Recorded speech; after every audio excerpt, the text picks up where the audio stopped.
₹1 ایک مسجد 90 دن چیلنج کو آج 62 دن گزر چکے ہیں۔ الحمدللہ مسجد کا گراؤنڈ فلور جہاں پر میں کھڑا ہوں، سیلنگ آپ دیکھ سکتے ہیں، اس کا کام تقریباً مکمل ہو چکا ہے۔ اس کام کے علاوہ جو ہماری مسجد کی گراؤنڈ فلور کی دیوار ہے، ایک سائڈ سے وہ مکمل طور پر اس کا پتھر کمپلیٹ ہو چکا ہے، اور آج لائٹ نہ ہونے کی وجہ سے، بجلی نہ ہونے کی وجہ سے پلستر والے جو مستری حضرات ہیں ان کا کام متاثر ہوا ہے، جس کی وجہ سے آج وہ یہاں پر کام نہیں کر سکے۔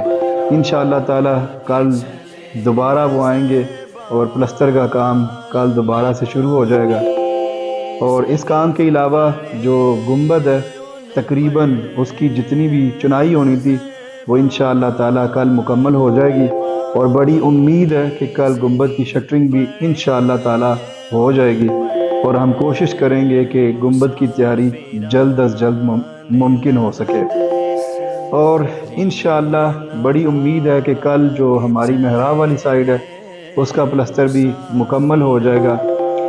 میں آپ سے التماس کرتا ہوں کہ آپ اور آپ اپنے دوست احباب کے ہمراہ یہ جمعۃ المبارک اس مسجد میں ادا کریں۔ جنہوں نے اس مسجد کے لیے آج عطیہ پیش کیا ہے ان کا نام ہے خالد نواز، مانچسٹر UK سے۔ انہوں نے 150 پاؤنڈ اس مسجد کے لیے عطیہ دیا ہے۔ اللہ تعالیٰ ان کے اس عطیہ کو قبول فرمائے، ان کے گھر میں خیر و برکت عطا فرمائے۔ اگلی ویڈیو تک اجازت دیجیے، اللہ حافظ۔